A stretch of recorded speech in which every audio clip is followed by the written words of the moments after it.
What's going on, guys? Well, we're back for another video today, and today's video is going to be extra special. Why do you ask? Well, it's all about baby guppies. So what I need you to do, comment below. What are your thoughts about baby guppies? What are your thoughts about the guppies that have been on my channel? Do you like the guppy videos? Would you like to see more of the guppy videos? Make sure you comment below and let me know that now. But for today's video, we're definitely going to be talking about a lot of baby guppies. Let's take a look.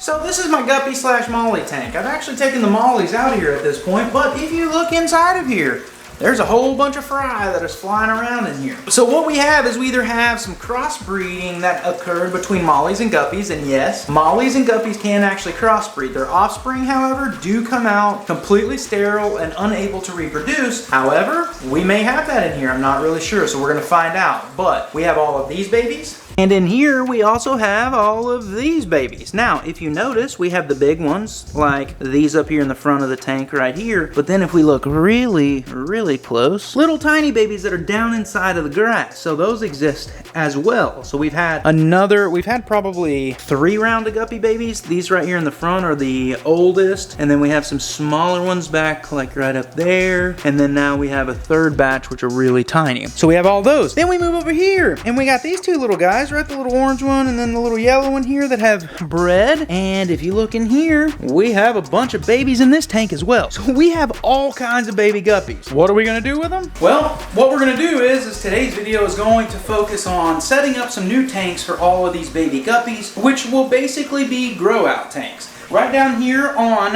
the shelf in the fish room where these tubs are, those tubs are actually the old tubs from the rescue bettas. I will give you an update on the last rescue betta in just a little while, but that shelf is actually empty. That will fit perfectly 3 10-gallon tanks on their sides that will house all of these baby guppies. Now, I may only do 2, I haven't decided. So if I end up doing 2, one will be specifically for those Dumbo ear purple mosaics that came from the Guppy Guru, and the other tank will be for the mutt guppies, if you will, that are in the tank that you just saw, and those will be mixed with the ones from this tank up here. Alright guys, well, in order to set up these new guppy tanks, or these grow out tanks if you will, I need to go out and I need to pick up 2 10-gallon glass aquariums. I need to pick up an aerator. I need to pick up some sponge filters and some hose. So let's get out and get that done, and we'll get back and get these things set up. Alright guys, well, we are back and we have 2 glass 10-gallon aquariums, and we also have 2 sponge filters. Picked up a little bit of air hose. We have us 1 single aerator. This one aerator is actually going to power both of these sponge filters. Essentially, we need a splitter, which I have. One other thing that I didn't talk about earlier is we also need some substrate. So we have a 5-gallon bucket of black planted substrate that has already been cleaned and is ready to go in these tanks. And the reason I'm doing planted substrate is because we're gonna be taking some of this val out of here, and we're gonna be using some of the Java moss as well, and we may plant some of these crypts. I don't know exactly, but we're gonna be taking some plant out of other tanks in order to plant this thing. Let's get this done. To get this started, what we're gonna do is we are going to equally divide this substrate up amongst these tanks. Alright, well, we now have our substrate in there, and what I'm going to do next, I'm going to go ahead and pull some of this val out of this tank to start putting over here. And the way this stuff works is it actually branches off. If you notice, there's this brown piece that connects these. That's a whole new branch, some new growth off of here. So what we'll do is we'll take both of these little pieces right here, and we're going to clip those off of the original plant it grew from, and now we have 3 new little pieces of growth. So we're going to take that, and we'll probably take just a couple more for the other tank. This stuff grows and spreads so fast that'll fill back in pretty quick. So we're gonna take this. Alright, well, I'm going to go ahead and get this substrate moved where it needs to be. I'm not using my paintbrush, which I normally use to get this all put down. And that's just simply because there's not going to be really a whole lot of scape to this thing. It's really just going to be some flat substrate and some val and some moss. That's really all we're looking to do here. So on this first tank, what I'm going to do, I got all that pushed down. I'm going to go ahead and take my sponge filter, and I am going to go ahead and sit this right here in the back corner. Alright, well, I went ahead and planted this side in this tank. Now we're going to move to the other one. I'll run a time lapse on this real quick. But I went ahead and flattened out the substrate, broke each of the plants up into sections, as you can see, and now we're just going to go ahead and get these planted. Okay, well, everything is planted in this tank now. Let me go ahead and get some of this moss and get that in here as well. So what I'm gonna do is I'm actually gonna take a little bit out of the water out of each of these tanks and actually put in those tanks, since these are the babies that are gonna go in there, so it's not such a crazy transition for them, that there is actually a little bit of acclimation. I just did water changes on these just the other day, so the water actually doesn't need to be changed yet, but I'm gonna go ahead and take about 30% out of each one of these, put that into the new tank, and then let those cycle, and then we'll move the fish over. Okay, well, tank 1 has got about 30% of that. Now for tank number 2. All right, we got the second tank with some water in it. Let's go place this one now. We have these sitting here. Now I strategically set these up where the sponge filter was on this side and the sponge filter was on this side. That way our actual tea can happen right there at the back, right over the top. Hose can run up to where the aerator is gonna actually sit, which will actually probably be right over here. I wanna make sure that the air hoses are exactly the same between the tea to make sure that the air distribution is identical to each one of these. If one hose is longer than the other, air is going to take the path of least resistance, which means that the one with the shorter hose will actually get more air than the one with the longer hose. Make sense? I'm sure it does. I have a little T here. We're going to go ahead and cut the hose. But before we do all of that, actually, let me just get the light set up on it because we can't really see right now, so let's do that. Okay, now that we have the light on the tank, now we can start working on these hoses. So essentially what I'm going to do is go ahead and hook these up now. I'll set this up on a time lapse so you can just kind of see how this goes. Okay, now that I have the T set up to go in here, I'm gonna go ahead and slide these tanks out independently and go ahead and hook this up to it. Okay, so we have our aerator hose here that goes back into both of these. Let's go ahead and get this aerator placed where it's gonna go, get it plugged in and ready to go.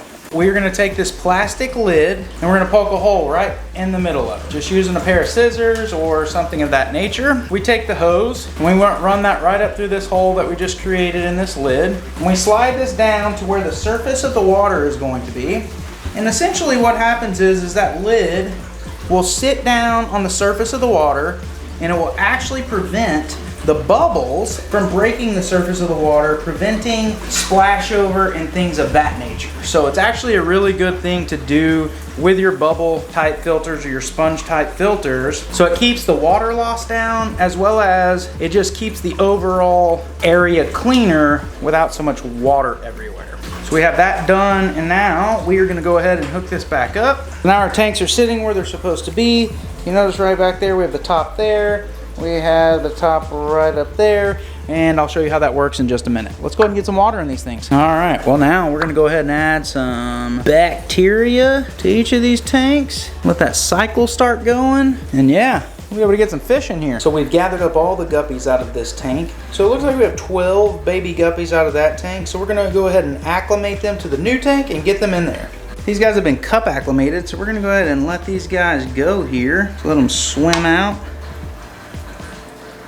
And there they are. All right, well, we got all them baby guppies off in there. But I'm gonna go ahead and get the other ones gathered up and put in here off camera. I'll do that later on, but for now, let's get on with this video. All right, guys, well, let's feed some fish. If you notice, we have our little neon tetras, and I went ahead and put the final rescue Betta in this tank. That beautiful little dude needed a home, and I was tired of seeing him in a little bucket, and nobody was taking him. So we're gonna go ahead and feed this little guy real quick. He's got some food up there. We're gonna drop some of this up here for the neon tetras. I'm gonna drop a little bit of this in here for the turtles too, because they like to eat it. We're gonna drop a little bit up here for all the guppies in here. Everything in this tank right here is looking fantastic.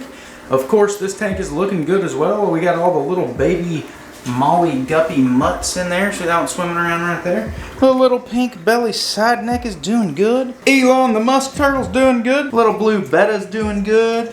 And his little girlfriend's doing good. Everybody in the indoor pond's doing good. We're gonna try to feed these guys some shrimp real quick. It's crazy because they don't come out very often anymore. Ever since I got rid of that bass, the little bass, the other fish don't come out. So maybe I need to put something in here that competes for food so they'll actually start coming out and hand feeding again. But I had the knife fish hand feeding, and then I took the bass out and he stopped hand feeding. Let's see if we can get the knife fish to come out. Here, knifey, knifey, knifey. There he goes, there he goes. Come on, come on. And he got it. Okay. For the rest of these fish, and they will eat that. That'll be gone. Oh, there's the knife fish again. Everything in here is looking fantastic. Now, over to the saltwater tank. I was gonna do a video on this, but I just have not got around to it. I've added some actual stuff to this saltwater tank. We have a GSP, which is a green star polyp. And as you can see right there, the polyps are starting to come out. We have this little green Recordia mushroom right there that looks good. We have these little mushrooms. I don't remember exactly what these are called, but these are looking good. That's looking good. We have a zoanthid, and we have another one right there that's looking good. And then of course,